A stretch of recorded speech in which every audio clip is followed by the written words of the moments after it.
हम लोग बात कर रहे हैं एनसीईआरटी किताबों के बारे में।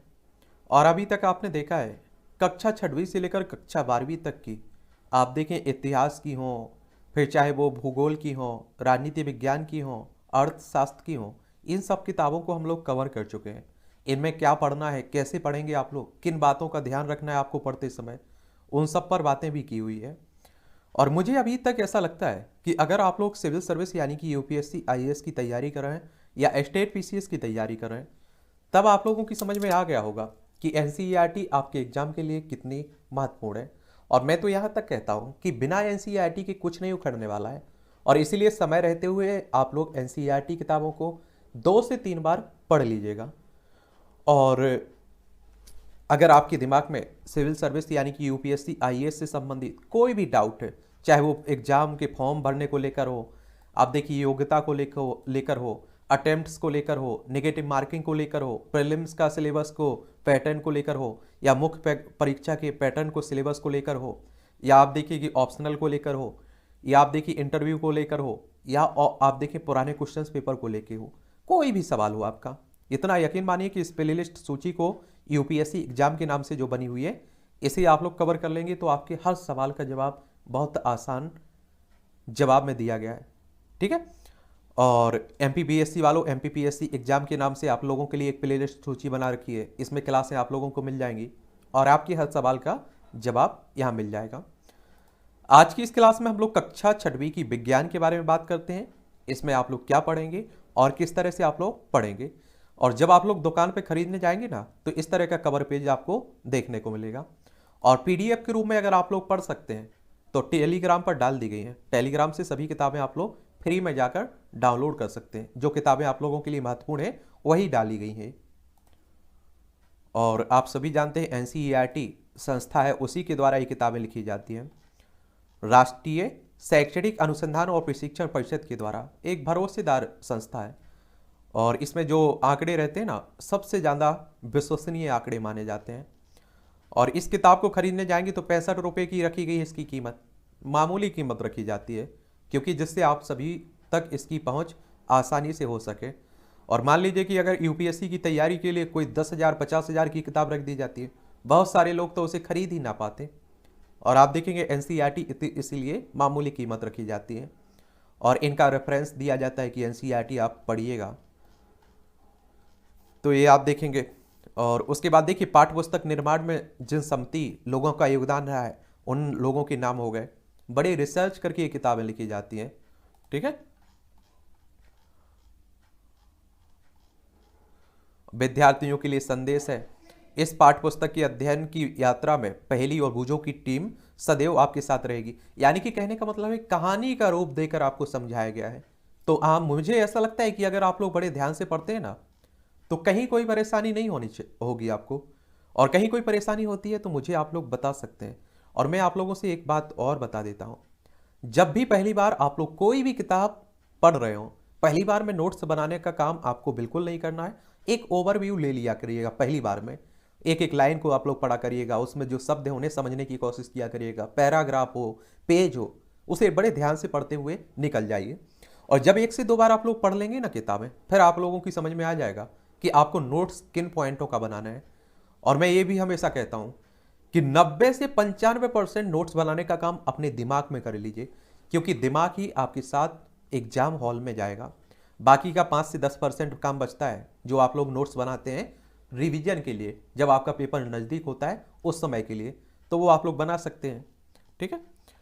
ये आप देखिए भारतीय संविधान का भाग 4 है, जिसमें नागरिकों के मूल कर्तव्य दिए गए हैं। संविधान के भाग 3 में आपको मौलिक अधिकार दिए गए हैं।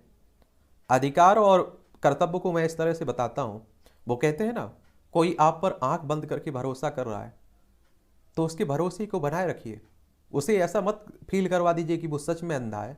इसी तरह से आपको अगर संविधान अधिकार दे रहा है तो कुछ आपके कर्तव्य भी होना चाहिए। आपको देखिए आंदोलन करने की स्वतंत्रता दी गई है, बोलने की स्वतंत्रता दी गई है, तो आप ऐसा मत करिए किसी को गाली देने लग जाए, देश की एकता अखंडता को नुकसान पहुंचाने लग जाए, देश की सरकारी संपत्ति को तोड़ फोड़ करने लग जाए। तो ये आप लोगों को याद रखना है।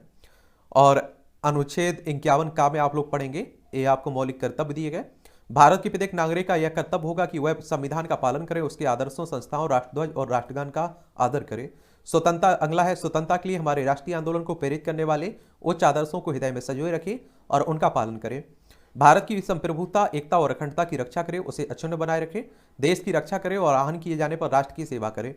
भारत के सभी लोगों में समरसता और समान भ्रातृत्व की भावना का निर्माण करे, जो धर्म, भाषा, प्रदेश या वर्ग पर आधारित सभी भेदभाव से परे हो। ऐसी प्रथाओं का त्याग करे जो महिलाओं के सम्मान के विरुद्ध हो। अगला कह रहा है हमारी सामाजिक संस्कृति की गौरवशाली परंपरा का महत्व समझे, उसका परिरक्षण करे। प्राकृतिक पर्यावरण की, जिसके अंतर्गत वन, झील, नदी और वन्य जीव है, रक्षा करे और उनका संवर्धन करे और प्राणी मात्र के प्रति दया भाव रखे। और वैज्ञानिक दृष्टिकोण, मानववाद, ज्ञानार्जन तथा सुधार की भावना का विकास करे। सार्वजनिक संपत्ति को सुरक्षित रखे और हिंसा से दूर रहे। व्यक्तिगत और सामूहिक गतिविधियों के सभी क्षेत्रों में उत्कर्ष की ओर बढ़ने का सतत प्रयास करें और जिससे राष्ट्र निरंतर बढ़ते हुए पर्यटन और उपलब्धि की नई ऊंचाइयों को छू सके। यदि माता पिता या संरक्षक हैं और तो 6 वर्ष से 14 वर्ष तक की आयु वाले अपने यथास्थिति बालक या प्रतिपाल को शिक्षा के अवसर प्रदान करें। ये सभी आपके मौलिक अधिकार हैं। अब इस किताब में आप लोगों को पढ़ना क्या क्या है ये आप लोग देख लीजिए।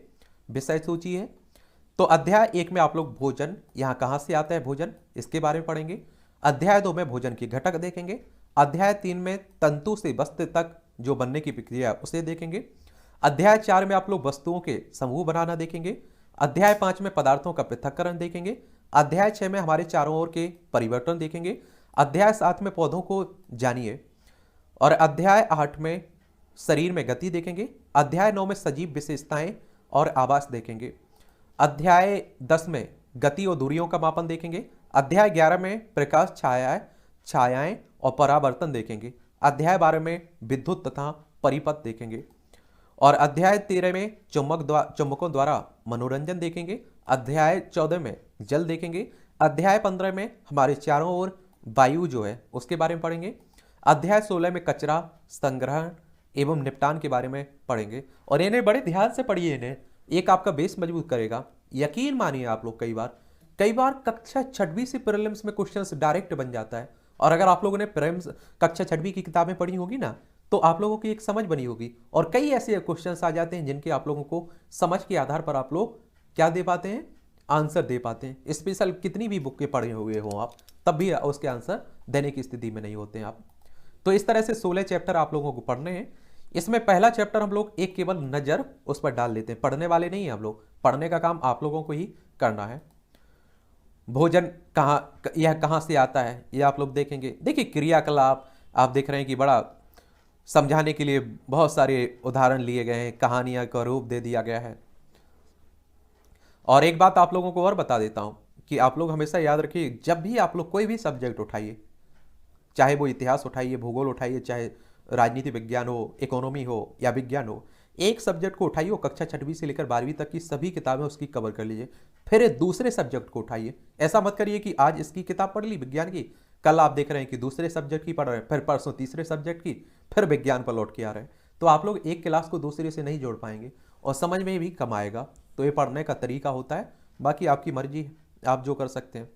देखिए पुष्प, फल, तना, पत्ती, ये आप लोग सब देखेंगे, इसमें समझेंगे और इसमें आप लोगों को समझ में आएगा और आंसर भी दे पाएंगे अगर इस तरह के रहते हैं। अब देखिए शाकाहारी जंतु, तो पहले वर्ग केवल उन जंतुओं के नाम लिखिए जो केवल पौधे और पादप खाते हैं, उन्हें शाकाहारी जंतु कहते हैं। और दूसरे वर्ग जो आप देखते हैं कि प्राणियों को खाते हैं वो मांसाहारी जंतु कहलाते हैं। सर्वाहारी जो दोनों खाते हैं आप देखेंगे, शाकाहारी में गाय हो गई, मांसाहारी में आप देखें शेर हो गया और सर्वाहारी में कुआ हो गया। और इंसान भी आप देखते हैं कि सर्वाहारी में सब कुछ खा लेता है।